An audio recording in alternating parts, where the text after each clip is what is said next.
जय श्री गणेश दोस्तों। हमारी आज की कहानी का नाम है लोभी। कहानी अच्छी लगे तो प्लीज चैनल को सब्सक्राइब कर लीजिएगा।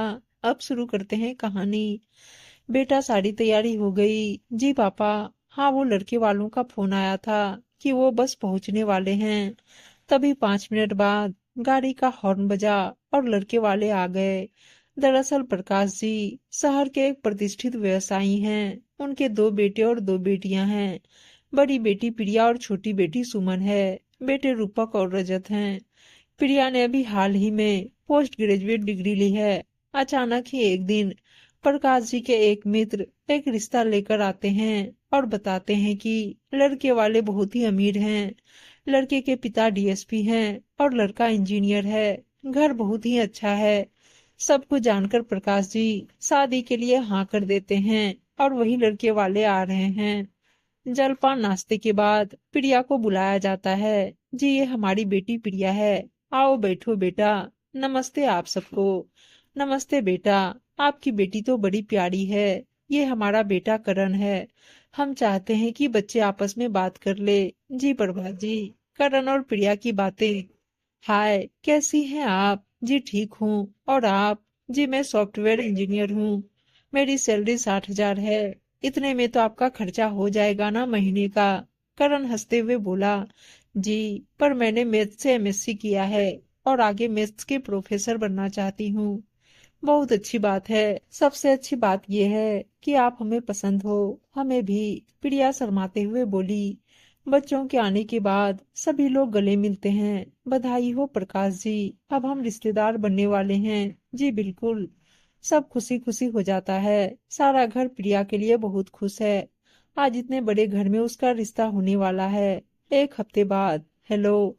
हाँ प्रभा जी बोलिए। वो मैं ये कह रहा था कि हम सगाई की तारीख तय कर लेते हैं। क्या कहते हैं आप? जी बिल्कुल, जो आपको ठीक लगे। और सब अच्छा है जी। जी सब ठीक है। 1 महीने बाद सगाई तय हो जाती है और अब शुरू हो जाता है लड़के वालों का खेल। सगाई एक महंगे होटल में होगी। अंगूठी हीरे की होगी। सभी रिश्तेदारों को नेग में महंगे कपड़े और लिफाफे दिए जाएं। प्रकाश जी सारी शर्तें मानते गए। आज सगाई का दिन था। प्रिया बहुत ही प्यारी लग रही थी। सब बहुत खुश थे। सगाई हो गई। प्रकाश जी अब हम समधी बनने वाले हैं। गले तो लगिए। जी बिल्कुल। अब बारी आई नेक की। कपड़े तो ठीक थे पर लिफाफे में 1,000 नहीं 2,000 रुपये चाहिए। फिर से 2,000 रुपये डाले और नेक दिया। सगाई तो हो गई पर खर्चा आया 20 लाख रुपये का। बेटी की खुशी के लिए प्रकाश जी दिल खोल खर्चा कर रहे थे। 3 महीने बाद शादी और तिलक था। हेलो समधी जी नमस्कार। नमस्कार कैसे हैं आप? जी हम तो ठीक हैं। सब अच्छा है। वो आपको तिलक के बारे में बताने के लिए फोन किया था। जी बोलिए। गाड़ी तो आप दे ही रहे हैं। नगद 10 लाख कर दीजिए। सभी घर वालों के लिए कपड़े, वो भी ब्रांड वाले। चांदी के बर्तन। और तो सब आपको पता ही है। जी जी अच्छा। अब हम रखते हैं। जी। ये लड़के वालों की मांग तो बढ़ती ही जा रही है। अरे कुछ नहीं। इतने बड़े लोग हैं वो। हमारी बेटी राज करेगी। उसकी खुशी के आगे ये कुछ भी नहीं। आप भूल रहे हैं। हमारी एक और बेटी है। अरे तुम चिंता मत करो सब हो जाएगा। आइए चलिए आप सब। प्रभा जी ने सब तिलक वालों से कहा। नाश्ते के बाद तिलक की रस्में शुरू हुई। 1 मिनट समधी जी। आप गाड़ी कौन सी लाए हैं? जी स्विफ्ट। क्या कहा आपने? प्रभा जी बोले। हमें बोलेरो चाहिए। नहीं तो तिलक वापस ले जाइए। ये कैसी बातें कर रहे हैं आप? प्रकाश जी बोले। जी सही सुना। अब ये तिलक तभी चढ़ेगा जब बोलेरो आएगी। सब हैरान परेशान पर प्रभा जी तस से मस न हुए। एक बार फिर एक बेटी के बाप को मजबूर किया गया झुकने पर। शायद प्रकाश जी के जीवन की सबसे बड़ी गलती भी प्रभा जी की हर बात मानना पड़ा। खैर तिलक की रस्में हुई। अरमानों के साथ आज प्रिया की शादी हुई थी। विदा होकर अपने ससुराल आई। सब कुछ बहुत अच्छे से हुआ। शादी के बाद प्रिया ससुराल से मायके आई थी। बहुत खुश थी वो। घर में भी सब खुश थे। शादी के बाद प्रिया ससुराल से ही पढ़ाई करने लगी। शादी के 1 साल तक सब कुछ ठीक था। पर एक दिन अचानक माँ आज इस पैर में बहुत दर्द हो रहा है। आ दिखा मुझे। करण की माँ ने करण से कहा। रुक पापा को कॉल करती हूँ। सुनिए जी। बेटे को उसी पैर में दर्द हो रहा है जिसमें रॉड डाली है। अच्छा तो जाओ और डॉक्टर को दिखा दो। जी। चल बेटा, बहू हम हॉस्पिटल से आते हैं। पर ये क्या? प्रिया ये सब सुनकर हैरान है, क्योंकि शादी से पहले ये सब बताया नहीं गया था। शाम को सबके आने के बाद अब कैसा है आपका पैर? प्रिया ने कहा। पहले से बेहतर है, पर आपने तो हमें ये बताया ही नहीं था। शादी से पहले सब चुप थे। हेलो पापा। हाँ बेटा बोल, सब ठीक है? नहीं पापा, कुछ भी ठीक नहीं है। दरअसल इन लोगों ने हम सबसे एक सच छुपाया है। क्या बोल रही है बेटा? हाँ पापा, ये सच है। करण जी के एक पैर में रोड पड़ी हुई है। क्या? हाँ, इतना बड़ा झूठ। मैं कल आता हूँ। आज सब परेशान थे। कल क्या होगा? सुबह। नमस्कार समधी जी, आइए आइए। आपने हमसे इतना बड़ा झूठ क्यों बोला अपने बेटे के बारे में? जी इतनी बड़ी कोई बात है नहीं, जैसे आप समझ रहे हैं। और दोनों लोगों में बहस बढ़ जाती है। प्रिया तू चल मेरे साथ। तू यहाँ नहीं रहेगी। नहीं पापा, अब यही मेरा घर, मैं यहीं रहूंगी। मेरी किस्मत में यही था। आप जाइए। प्रकाश जी खाली हाथ और दुखी मन से घर आते हैं। इस घटना के बाद तुमने और तुम्हारे बाप ने ठीक नहीं किया मेरे घर में आकर मेरी इतनी बेइज्जती करके। प्रभा जी ने कहा, अब तो आए दिन ही प्रिया को सुनाया जाता। करण भी अपने घर वालों का ही साथ देता। शादी के 2 साल बाद प्रिया ससुराल वालों की बातों से तंग आकर अपने मायके में रहने लगती है। पर अब वो पहले वाली प्रिया नहीं थी, जो हरदम चहकती थी। चुप सी हो गई थी वो। बेटा, तू और रूपक अब हॉस्टल में रहने लगो। मैं चाहता हूँ कि तू आगे तैयारी कर, तभी तू इन सब से निकल पाएगी। पर पापा, परवर कुछ नहीं, तू जा। दोनों भाई बहन कुछ दिन बाद चले जाते हैं। प्रिया भी थोड़ा बदलना शुरू कर रही थी। 6 महीने बाद।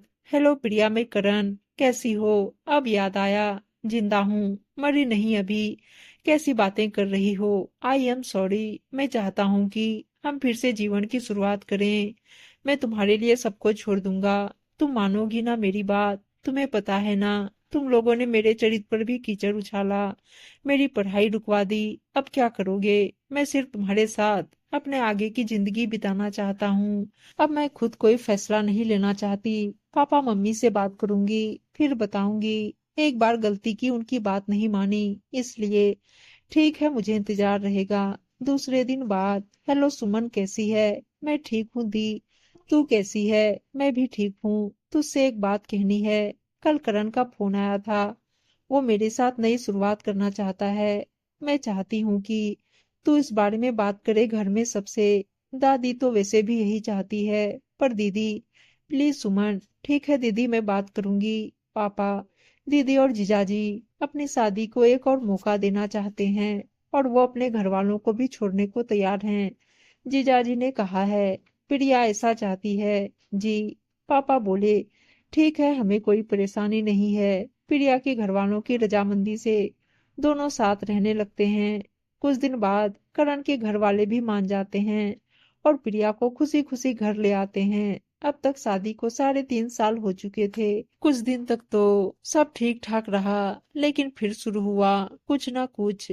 अब शुरू हुआ बच्चे ना होने का नाटक। फिर से प्रिया को ताने सुनाते, मेरे बेटे में खोट है ना, सबसे बड़ा खोट तुझ में माँ ना बनने का। ऐसे कौन तुझे घर में रखेगा जो तू औलाद नहीं दे सकती? पर मम्मी जी, हमें डॉक्टर से बात करनी चाहिए। जो भी होगा वही बताएंगे। करण चलिए ना डॉक्टर के पास, हम अपना टेस्ट करवा लें। तुम अपना करवाओ, मेरा सब ठीक है। करण ने कहा। सब प्रिया को ही जिम्मेदार मानते। एक बार फिर से उसकी शादी खतरे में थी। मुझे मेरे बेटे का दूसरा ब्याह करवाना है। तू चुपचाप घर के एक कोने में पड़ी रहना। हम तुझे घर से नहीं निकालेंगे, पर बेटे की शादी तो करेंगे दूसरी। हाँ भाभी, इकलौता भाई है हमारा, घर के वारिस का क्या होगा? ये कैसी बातें कर रही हो आप लोग? हाँ, अब यही होगा। प्रिया ने सारी बातें अपने घर वालों को बताई और अपना चेकअप करवाने को कहा। 2 दिन बाद ही सारे टेस्ट हुए। प्रिया का सब कुछ नॉर्मल था। वो बन सकती थी माँ। अब बारी थी करण के टेस्ट की, पर उसने साफ इनकार कर दिया कि वो टेस्ट नहीं करवाएगा। अपने घर वालों की बातों में आकर प्रिया पर ही इल्जाम लगाया। करण और उसके घर वाले दूसरी शादी की जिद लेके बैठ गए। अब तो प्रकाश जी को लगने लगा बात तो हद से ज्यादा हो गई है। अब बस बहुत हुआ। तू कितना सहेगी अब। चल, इन्हें अब कानून देखेगा। और अब तू नहीं रहेगी यहाँ। दहेज का केस दर्ज हुआ करण और उसकी फैमिली वालों पर। 1 साल हो चुका है। केस अभी भी चल रहा है। कोई नतीजा नहीं निकला। करण के पिता ने अपने डीएसपी पद का भरपूर उपयोग किया और प्रिया को अब तक न्याय नहीं मिल पाया। शायद उसकी कोई सुनता ही नहीं। थक हार कर केस अदालत ले जाया गया, जहां प्रिया को अब न्याय मिला है और वो दहेज के लोभी जेल में बंद हैं। उम्मीद है दोस्तों कहानी अच्छी लगी होगी, और अच्छी अच्छी कहानियां सुनने के लिए चैनल को सब्सक्राइब और वीडियो को लाइक शेयर जरूर कर दीजिएगा। धन्यवाद दोस्तों।